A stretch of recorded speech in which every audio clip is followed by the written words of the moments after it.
Welcome to the Self-Aware Solopreneur podcast. I am so excited to have you listen in because this podcast is for people who are transitioning careers in their 9 to 5 or maybe stepping into leadership and trying to figure out who they are along the way. We will also have a lineup of industry guest experts who are contributing to making significant change in other people's lives so you can create a path to living life on your terms.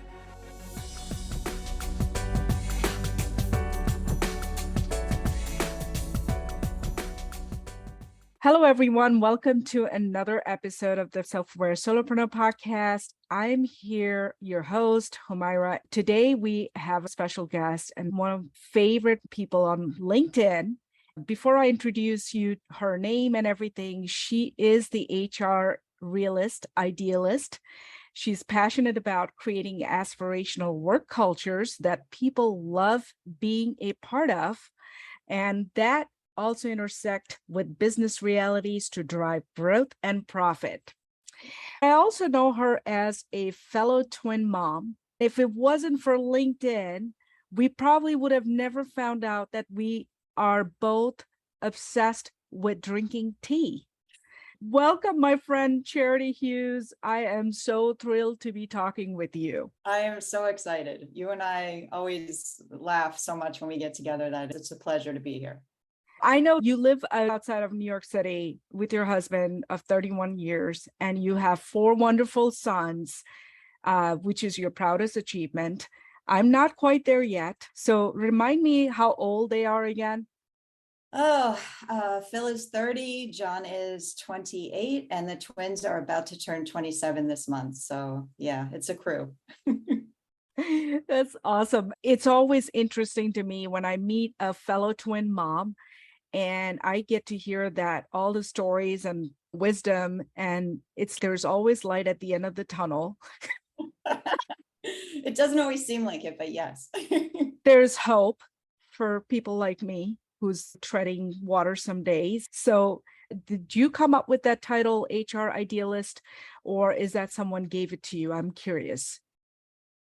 I came up with it, but it really was born out of after I had made the decision to start posting pretty much every day on LinkedIn and realizing what my angle is versus a lot of the content that I see on LinkedIn, much of which is polarizing. And I think you and I agree, right? That it's one of the things that I think when we started getting into each other's posts that we really bonded over was, LinkedIn can be a crazy place. And some of the things that are posted and get tons of engagement aren't realistic in the real world of business, and they sound great. And in a perfect world, they would be great, but unfortunately, we don't live in a perfect world, and we have to work with what we have and work on making it better and the best that it can be. But there are certain realities. So that's really what that HR Realist Idealist was born out of. And I think it makes sense. Not to mention, I fell in love with your post around just the cliche talks about HR world and the funny GIFs you post, GIFs or GIFs, I don't know how you pronounce that. Either way works, right? I always find that you've got interesting twist in how you portray about workplaces, cultures, which I don't normally find in other people talking about workplaces and remote conditions. The conversation that you posted something recently, which I had to watch that video twice because it was such a thought-provoking on Barbie and workplace culture. First, I love that thought-provoking video you posted. And second, I wanted to explore further how you think about this workplace culture shifting in the future, because we're still talking back and forth between remote and having employees come back in. Yeah. It's funny because that whole conversation about coming in versus not is limited to a certain segment of the workforce, right? Because if, say you work in a doctor's office or you're a mechanic or whatever, these are hands-on jobs where you physically must be there, right? So Yeah. there's a whole segment of the workforce that this just doesn't apply to at all. And that kind of gets left out of the conversation. But Yeah. the idea that we're never going to get together to collaborate, I think has been being proven to be not great. That it doesn't really work well. And it depends on the nature of the business, obviously, and the size of the business. If you have a very small startup and the founder is bootstrapping and they really are saving money by not having a physical space, and they have a handful of people, that can work, sure. And maybe they're geographically located close enough where they can get together and have a meal, do whatever they do to try to build culture. There is so much to this idea of like never being physically together and the problems that it creates. We are social creatures. We develop that way. It's what's made us successful. We need each other. And when we don't physically see each other, so much can happen. There's hidden agendas, there's misunderstandings, there's basic lack of collaboration and information sharing. There's so much to it, and we could spend hours just talking about that, but it's really become the dirty little secret. I hear from people in my HR circle that are managing huge workforces for giant names that everyone would know. And they're like, yeah, this isn't working. And we're not going to get on social media and talk about that because we'll get raked over the coals. It will be so unpopular to say that we're seeing productivity slip. We're seeing collaborative work not. But you'll see, it's what I talked about in my video yesterday, Myra, is this, what the media pushes versus what they don't. And even just the other day, I saw another study that came out that said, oh, people are more productive working from home. That's self-identifying. So that's asking people themselves, do you feel that you're more productive? From your self-awareness studies, that people are not self-aware. So I could tell you that I'm more productive sitting here at home, but maybe I'm not. And maybe I'm saying that I'm working 10 hours a day when really, am I working 7? And that can be okay. Every business has to define what works for them. If you have someone who is just knocking it out of the park in terms of what they produce, and maybe it doesn't take them 8 hours a day, that can be okay. But every business has to decide what that looks like. So there's so much wrapped up in this question. And when you get a super big workforce for large companies where it's like an octopus, the idea that it's all going to be managed remotely just becomes so unrealistic, because people happen and stuff happens in their lives. And to have no handle on that from a physicality standpoint, I think becomes very challenging. And it's what I'm hearing from people who are working in those situations. So I'm curious what you have to say about, I think I dropped a little comment there where I was talking to a neighbor of mine who's going through this really just a challenge as a single mother who's trying to raise her child and have her come in to the office, which is not even local. She'd have to fly in to come to the office in order to keep her job, and was given an ultimatum basically to, hey, you have a choice here. And those are the situations that I look at. Okay, her job does not require to be physically into the workplace. She can do it remotely. So where you hear stories like that, it's where do you draw the line? Where do you make a decision? And I think what I took away from your video was that every decision we make as human, they're situational, they're contextual, they're not based on just what globally is written. And we can't just read an article and just make up our minds, or somebody's pushed on a media and just say, hey, that applies to everyone, and it doesn't. Is that kind of what you were trying to convey? Because that's what I took from that video. Yeah, I mean, every situation is situational, right? There's no size fits all solution for every company and every type of business and every workforce size. It really depends. And I think people sometimes hear that as a cop out, but it truly does. You can't just say this one thing and this is all that works. I think that freaks people out because they want a clear answer. They're like, tell me what to do. So tell me what to do. you Yes. just do this thing and we know it's going to work. Sorry, life doesn't work that way. So I get very annoyed by that Amazon story in particular. Like I said, I was someone who I think was in the minority, at least in the social media minority, that was yelling at the walls saying, this stuff isn't going to work. And we're going to tell people that they can move away and we're going to hire people to be fully remote. And then we're going to rip the rug out from under them, which I think is very wrong. And I feel for your friend. But yeah, it was something that when you've worked in business for a while, you could see it coming. And it bugs me that people that should be smart enough to know better, this keeps happening where we follow the media news or the trends, or here's what company X, our competitor, is doing.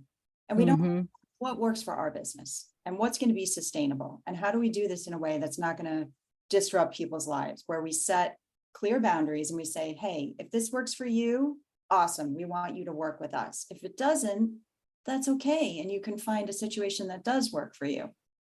So I get super frustrated about this, and we haven't seen the end of it. This hasn't shaken out fully yet. So there's a lot more there.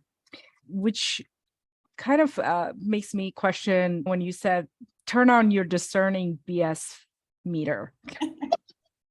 Which I love. I was like, oh my God, that's brilliant. You gotta turn on your discerning BS filter. So would you say that it applies to not just individual, but for organizations as well, right? They need to be able to figure out who they are as an organization, as a business, as a company, as a sole individual, and then figure out what actually makes sense for their culture. Which brings me to the culture aspect of this conversation, is that how do you define that culture? I'm curious to hear your thoughts. When you think about what a business is, it's just a legal entity that's formed and it's filed somewhere. It may not even be on a physical piece of paper anymore. It may just live in the cloud in the state of Delaware or whatever. What a business is people. It's people. It's the tech that you use. It's the processes and the operational manner in which you do your work. But all of that revolves around people. People have to do these jobs, and people have to actually sell the product to other people or other business. And even if it's a business on the other side of that, if it's B2B, it's still people. So it's like this idea that HR is this throwaway add-on that can be outsourced when times get tough is just nuts to me, because every business is a people business. I don't care what it is. So we talk about culture. There is no defining culture. It's like an ecosystem. So with the addition or subtraction of just very minute things, we can radically change culture for better or worse. It's different for every single company. And I think that's frustrating for people that want those clear-cut black and white answers, because there aren't any. But it's, to someone like me, it's wonderful, because it's like, it's such a different thing. You can go into one company and then go into the company next door, and the cultures can be completely different. And that doesn't have to mean that one is good and one is bad. They can both be positive. And it provides a competitive advantage, because it's something like, I could go copy your product tomorrow. I could start marketing and saying the exact same thing you're saying, but I can't easily duplicate your culture. And so that is something that I don't understand why businesses don't embrace this more. Building great culture builds great companies, and it's just irrefutable. And it's why I'm so passionate about it. I think it's awesome for business and the bottom line, and we all want to make money and we want to be able to pay people more. But having a great culture where people are like genuinely excited to go to work and they're not miserable, this is real stuff that impacts people's lives. So that's what gets me so excited about it. It's why it's become what I'm passionate about professionally. And I'm super happy to be sitting here talking with you about it because more people need to hear it and understand it. But what does make a great culture, if I have to unwind a little bit on that? Like, what, I know you said people are what makes the culture. Sometimes I wonder what, me having worked at corporate, and I have over, I don't know, 2 decades of corporate experience. Mhm. And if I can go back, Charity, I know we're on the air and we're talking about this, but if I could go back and change certain things, I would. Yeah. Because I know that there are a lot of things that I relied on HR to do their job, but in reality, I lacked self-awareness tremendously. I wish I had that level of self-awareness that I have now today. It's changed a lot because I have to run my own business now, and things have changed dramatically for me. So I had to learn personal development in ways where it made me think about how other people think of me and how I want to act a certain way and behave. So I am being more intentional with my words and whatnot. A great culture to me is not having healthy Wednesdays, pool tables, or having meditation practices. Even though at that time I thought it was like, oh my gosh, look at our culture is great. We Right. get to meditate, do yoga. Yeah. And in reality, we're still burned out. So I'm curious what you think. Oh my gosh, we could write a novel. So what I'd start by saying is you hit upon a super important point, which is that we all have a responsibility within the culture, and we all have the ability to change it for better or worse. And we do. Mhm. People don't always love that. They want to blame leadership. And of course, leadership very important, and that needs to be a huge part of it. But we can each change things throughout the day by how we interact with others. And that is something that's so important. And I think that message gets drowned out. It's unpopular. I have seen it. I have lived it. I have done it long before I was in a position of being the person that was heading up HR. You could be someone that's pretty low on the totem pole, and within your sphere of influence throughout the day, you can be promoting great culture by the way you interact with your coworkers, by the things that you do or don't do, all of that. So it starts with each of us as individuals, but then, yes, obviously leadership needs to buy into this and care about it. I get very aggravated that there's so much emphasis, and I understand why from a business aspect, of course. There's so much emphasis on show us the ROI. We don't want to invest in X until you show us how that's going to benefit the business. And it's important to be able to do that. And great HR people, I think, are really buying into the idea of more focus on data. But at the end of the day, it's about doing what's right for people. Great culture. So it's everything. It's this all-encompassing, holistic view of, okay, do we offer great benefits, or are shit where we're asking people to contribute 50% and it's a crap plan? No, like that's bad. Like right off the bat, that's bad culture, even if everything else is great. So it's like all of these different little things. What are the behaviors that we allow and what do we not allow? So coworkers being disrespectful to each other, people not, like you brought up, not being self-aware. When I worked in an office at an open floor plan, something as crazy as somebody like eating a granola bar could start like World War III. And I kid you not, like the things that I have seen and had to listen Or to. bodily gas functions. Right. Or I think you saw the other day, you may have seen, I posted about etiquette classes are now being offered because people are so rubbing each other the wrong way and have either forgotten or never learned how to behave within an office. That just beyond me. It just, And I can't believe it. it's crazy Like, to me. yeah. We have a lot of work to do, but great culture is valuing people. I'll tell you a story about an employee that I had who was going through a divorce, and this happens to people. And it ended up being an unbelievably contentious process that took years. And it affected the employee's ability to work. And you really have to make a decision then as a company and as then with the team that works with that individual.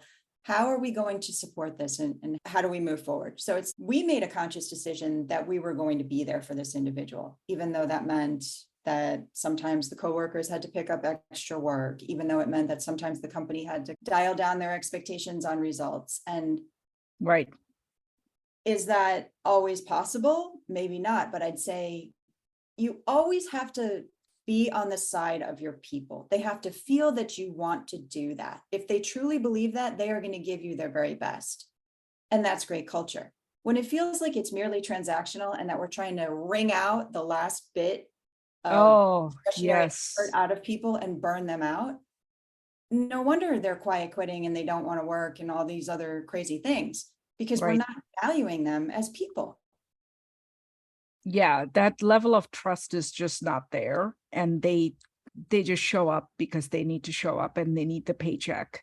But I can relate to that because after my father passed, I went on after maternity leave. I continued working for almost 17 months.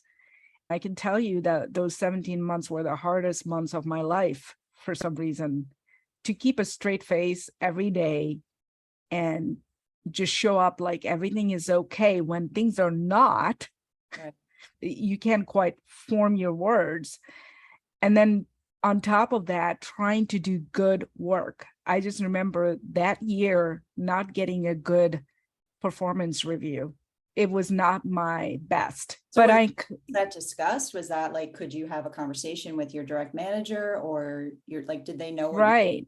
Yeah, of course. Yeah. But the thing is, like you said, you touched on something really important, which is everyone has a responsibility. And if the person that I am, who I am today, Charity, it's a major transformation from who I was back then than who I am today.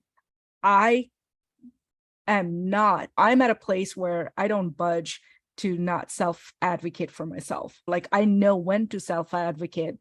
And if employees don't self-advocate for what they are going through and they don't talk about it, you can't expect people around you to understand what's going on. So a lot of it is, I wouldn't say that it was all on me, but I also at the same time, I didn't advocate for myself either.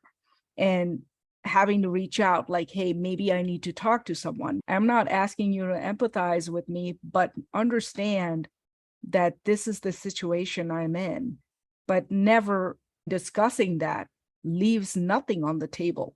But also from an HR standpoint, is there enough support built in? Sometimes people don't want to talk about it, going through grief, divorce, death, all these big events in life doesn't prepare you for how to even talk about it. And those pieces, are they cultivated? Are they constructed as part of the culture? I'm not sure. I would argue that they should be, and I've seen that they can be. And it's called building real human relationships. So it's, if I don't know you as a person and I don't then have any awareness or understanding of what you're going through, how could I even know to ask the question? How could I pick up on you seem a little off. You seem like you're not okay. And I want to reach out to you, the opportunity to talk about that. Now, you may not want to, but maybe next week you will. And if you don't, then I am there for you. How can we even begin to bridge that? So this is where it's certainly not rocket science. This is simple stuff, but people find it very hard to do. And I don't understand why, because it's being human. It's connecting with people. Like, yes, we work together, but we're people, right? So it's like, we should be able to do that. And that was always where I would tell people, most of the time, it's me, it's charity. I'm wearing my charity hat as a person who cares about you. I'm only going to take off that hat and put on the HR legal hat when you push me so far into a corner that I then have to protect the company's interests. Otherwise, I am here for you. And that actually worked really well. It's a difficult balance, I think, for some people to strike, but we're people. Yeah. At the end of the day, we all have fathers, mothers, the things that we actually connect us as true human beings. Those are not, work is always work. And what would I want Yeah. if, God forbid, I don't know, my spouse was in an accident and died? How would I want to be treated by my company? I want to give that to other people as well. So it's valuing people. That's how we create great culture, great workplaces, and it all becomes positive. Yeah. I love that. And I hope you do write a book, because maybe Charity, you'll come up with a charity framework of some sort where people will use that in their workplace. If I were to write a book, and I guess I have given it some thought, I love writing. It's one of the things that's drawn me to LinkedIn. Clearly. To write every day. Right. There's the untapped potential, the untapped frontier of HR is to help people do the things that hold them back. And we don't do that. And it's fraught with legality. And then you have, of course, HR people that are like, I'm not going to do that. And I get that. It should really be the direction that I believe that things go in, because we're just scratching the surface when we talk about creating great culture. People spend the majority of their lives working. So right. Why are we not finding ways? We see these people every day. We start to get a sense of who they are. We can see what holds them back. What do they need help with? What are the strengths and weaknesses? And there's so much untapped opportunity there to really help people dig into what is problematic for them. When you have someone that's been elevated into a leadership position, for example, and they start bullying people because they were bullied. But unless we find a way to help them dig into and see why that's happening, we're never going to change it. So we're just going to have a constant rotation of employees who are like, this person is terrible and I don't want to work with them, so I'm going to keep leaving this company. And that's not the solution either, is it? Right. Yeah. And this happens over and over. Maybe a male manager who treats female employees badly because they were rejected by their mom, or they feel rejected by women in general. Like, there's so much there and we don't talk about it. I love that. And I think what you said, your intention of creating aspirational work cultures speak to that, what you just described, that there's untapped HR creativity or potential there, where if we can just dig into people's strengths and weaknesses, what brings those people back to being excited to work again. And if we can tap into that, then I think there are opportunities to create great cultures. What do you see, like, where do you see from here? I know you're writing on LinkedIn pretty much, I don't know, every day, I would say, right? You're here quite a bit. Yeah. But like, where do you see this writing transpire or will mold into something? Where do you see from here? I don't know. I'm a bit in limbo right now. It's funny because I'm not a natural social media user. I actually detest social media, which sounds so crazy to say. Up until last year, I've hardly ever used it. And my LinkedIn was just like this empty shell that I had for years, never used it.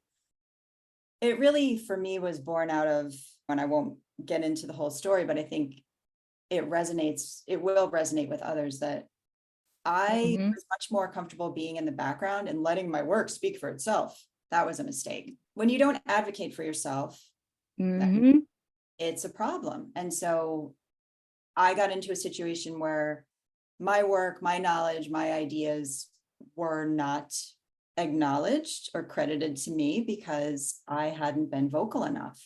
And oh my gosh, like why I started posting on LinkedIn, because I was like, okay, I want to have an outlet for my professional creativity. And I had loved writing as a kid and I had won some awards in school, but then you get into business and you realize you write memos, you write emails, you maybe do a few publications. Yeah. Okay, I don't write anymore. So I really got into that again and enjoyed that. It's just become this outshoot of wanting to share these ideas with the world that I don't see put out there so much. I've been doing some consulting work. I get pulled in different directions. So I don't know what the future is exactly, my friend, but I'm open to it. I appreciate everything you write on LinkedIn. I'm so glad I found you, because I think the more thought leadership we can share with the world, that's where we're going to see some waves. Is there anything else you want to add? I know that people can find you on LinkedIn. They can go to your profile and connect with you. So there's no surprise there. I think I'm a different type of LinkedIn user. I don't send hardly any connection requests, which I know is a little weird, but yes, people can certainly connect with me or follow me. I am launching my YouTube channel now that I have a healthy number of videos on there. Exciting things. So wait, what is your YouTube channel going to be? Just curious. HR Realist Idealist. HR Realist Idealist. So it's the same video series. You're just going to have long form content of some sort. I'm going to take all the videos that I've already put on LinkedIn and just have them live on YouTube as well. So it's a library for people to watch. Yeah. Awesome. If you have any last words of wisdom to part with workplace cultures, I'd love to hear it. I don't know about wisdom per se, but yes, leaders and business owners, pay attention to your culture. It will pay you back in dividends, and reach out if you need help, because I'm doing that on the side as well. Thank you so much, Charity, for coming on to the show. I knew that there's something I've been waiting to hear from you. So thank you for that. Thank you. It's a real pleasure.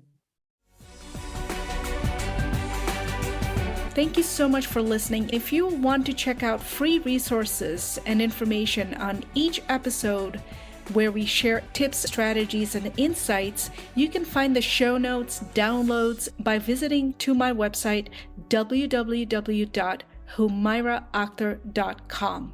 Again, if you find these episodes valuable, where it's adding meaning to your life and it's up-leveling your well-being and increase your self-awareness, please don't forget to leave a review for this podcast. Your ratings will also help other listeners to spread the word. Until then, please take care, and I will see you next time.